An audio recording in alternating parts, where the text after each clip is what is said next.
बिस्मिल्लाहिर्रहमानिर्रहीम। प्यारे दोस्तों, अस्सलाम वालेकुम। नॉवल कालीज कलियां और भंवरे की अगली किस्त शुरू करते हैं।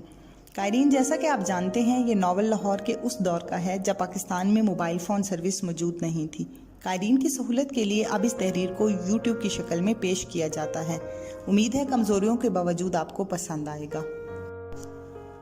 हंजला का दाखिला एक बहुत अच्छे कॉलेज में हो गया। उसने हॉस्टल के लिए दरख्वास्त दी जो कि उसको अलॉट हो गया। हंजला ने उस्ताद से हॉस्टल में शिफ्ट होने की इजाज़त चाही जो उसको काफ़ी मुश्किल से मिली। उसका उस्ताद बाजिद था कि वो इसके पास रहे, मगर अपने उस्ताद पर बोझ नहीं बनना चाहता था। उस्ताद हमायूं ने भी बिलाखिर उसको इजाज़त दे दी क्योंकि वो चाहता था कि हंजला थोड़ा आज़ाद रहे ताकि उसकी शख्सियत मुकम्मल हो सके। हफ्ते में 2 दिन बाकायदगी से वो उस्ताद के पास जाता। कॉलेज की तरफ से जो कमरा उसे अलॉट हुआ था वो 2 तालिब इल्मों के लिए था। उसका रूममेट इजाज़ भी एमए अंग्रेज़ी का तालिब इल्म था। सिर्फ चंद दिनों में ही हंजला की इजाज़ से दोस्ती हो गई थी। इजाज़ घरेलू तौर पर एक रईसज़ादा था जो पढ़ने के लिए नहीं बल्कि घूमने फिरने के लिए लाहौर आया था। उनकी क्लास में कुल 38 में से 15 लड़के और 23 लड़कियां थीं। क्लास के पहले दिन जब तमाम क्लास फेलोज़ ने एक दूसरे से तारुफ कराया, हर एक मुंतज़िर था कि वो अपने साथी को जान सके कि वो कौन से इलाका से आया है। इंचार्ज क्लास प्रोफेसर के कहने पर हर एक ने तफसील के साथ अपना तारुफ कराया। इजाज़ ने अपना तारुफ करवाते हुए बड़ी फखरिया अंदाज में कहा कि वो एक बहुत बड़े जागीरदार का बेटा है। लड़के ज़्यादातर लाहौर से बाहर के थे, मगर लड़कियों की अक्सरियत लाहौर ही से ताल्लुक़ रखती थी। तमाम क्लास फेलोज़ ने अपना तारुफ कराया। हर कोई एक दूसरे के मुतल्लिक़ तफसीली तारुफ सुन चुका था। तारुफ और मशागिल हर एक के दूसरे से मुख्तलिफ थे। लड़कों में क्लास में सबसे ज़्यादा तवज्जो का मरकज़ हंजला बना रहा क्योंकि वो दराज कद खूबसूरत था। उसके चेहरे पर शरारत के साथ साथ मासूमियत भी नुमायाँ थी क्योंकि वो दराज कद खूबसूरत था। उसका गुलाबी खूबसूरत रंग दूर से ही पठान होने की तस्दीक करता था। उसके गुलाबी होंठ खूबसूरती से चेहरे पर सजाए गए थे। मुनासिब नाक के साथ चेहरे की सबसे ज़्यादा खूबसूरती उसके आंखों के हिस्से में आई। उसकी नीली नीली आंखें भली मालूम होती थीं। खूबसूरत और दिलफरेब चेहरे के साथ खुदा ताला ने उसको बेपनाह मर्दाना वजाहत से भी नवाजा था। 6 फुट कद और 44 इंच का चौड़ा सीना, 31 इंच की खूबसूरत पतली कमर पर यूं महसूस होता था गोया किसी ने लंबा सरू का पौधा बड़ी खूबसूरती से तराशा हो। उसके कंधे और तने हुए पट्टे कपड़ों में भी वाज़िया नजर आते थे और बाजुओं की उभरती हुई मछलियां उसकी ताकत की अक्कासी करती थीं। खूबसूरत रंग के साथ साथ हल्के भूरे बाल उसकी खूबसूरती में मजीद इजाफा किए हुए थे। आज वो क्लास में ब्लू जीन्स और हाफ ब्लू बाजू शर्ट पहनकर आया था।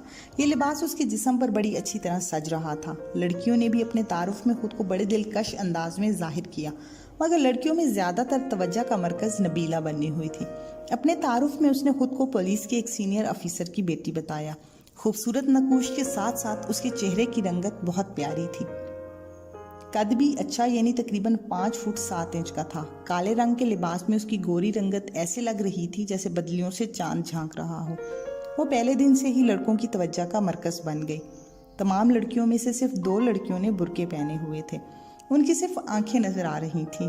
तारुफ के बाद कोई मजीद पीरियड ना हुआ, सिर्फ 2 पीरियड हुए। उसके बाद क्लास तमाम गपशप में मसरूफ रही। लड़कों के कई ग्रुप बन गए और लड़कियों की भी कई टोलियां बन गईं। उस दिन कमरे में वापसी पर इजाज़ ने हंजला को बताया कि वो जब से लाहौर आया है बेजार सा है, मगर पहले ही दिन उसका क्लास दिल में लग गया है क्योंकि क्लास में इतनी सारी कलियों को देखकर उसका दिल खुश हो गया है। इजाज़ की इस बात पर हंजला मुस्कुराया और कहा, जनाब, अब तो उन कलियों को अपनी खैर मनाने की ज़रूरत है कि कहीं ये भंवरा उनको चूस ना ले। इजाज़ ने कहा, यार, डरना तो हमें चाहिए क्योंकि उनकी नज़र में इतनी बेबाकी है कि वो नज़रें 4 होने के बाद ना झुकती हैं ना शर्माती हैं, बल्कि उल्टा हमें ही झुकानी पड़ती हैं। हंजला ने कहा, तो मतलब ये हुआ कि अब भंवरे को कलियों से खतरा है। इस बात पर इजाज़ ने ज़ोरदार कहका लगाया और कहा, यार, खूब गुजरेगी क्लास में जब मिल बैठेंगे, परवाने दो।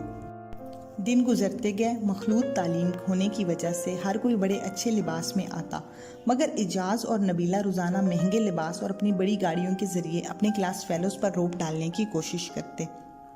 अब लड़के और लड़कियों के दरमियान बाहमी फासले भी किसी हद तक दूर होने लगे। वो एक दूसरे से लेक्चरर्स पर तबादला करते और थोड़ी बहुत गुफ्तगू करना शुरू हो गया। बाकी लड़कियां तो लड़कों से बात करने के बावजूद थोड़ा फासला रखती, मगर नबीला का ग्रुप, जिसमें उसके अलावा साइमा, निगत, आयशा और कोमल थी, लड़कों से ज़्यादा दिलचस्पी से गुफ्तगू करती।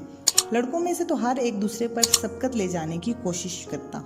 किसी को घर से जितना भी खर्च कम मिलता मगर वो खुद को अमीराना ठाठ से रखने की कोशिश करता। लेकिन एक मौलवी साहब मुनीर और हंजला कदरे लड़कियों से ज़्यादा फ्री ना होते। क्लास में 200 रुपये इकट्ठे करके छांगा मांगा के टूर की किसी ने तजवीज़ दी और तमाम तालिब इल्मों की तायद से मंजूर कर ली गई। इजाज़ आज बहुत खुश था। जब से कमरे में आया था बेतुका गुनगुनाए जा रहा था। कभी कभी मुस्कुराकर हंजला की तरफ भी देखता, जैसे वो आंखों ही आंखों में कुछ बयान करना चाहता हो। जब हंजला ने उसको बार बार गुनगुनाते हुए देखा तो कहा, जनाब क्या बात है, आज बड़े खुश नज़र आ रहे हैं, कोई बांड तो नहीं निकल आया? इजाज़ ने जवाब दिया, बांड का क्या करना है, अल्लाह ने सब कुछ दिया हुआ है, मगर आज तो नसीब ही जाग गए।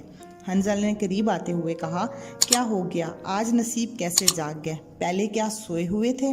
प्यारे यूट्यूबर्स, प्लीज़ आप हमारे चैनल को सब्सक्राइब करें, लाइक करें और शेयर करें और घंटी के निशान को दबा दें ताकि हमारी हर आने वाली वीडियो आप तक पहुंच सके और हमारी हौसला अफजाई हो सके। जी तो दोस्तों, आज की किस्त यहीं तक थी। नॉवल का बकिया हिस्सा आप अगली किस्त में पढ़ और सुन सकते हैं। इजाज़त दीजिए, अल्लाह हाफिज़।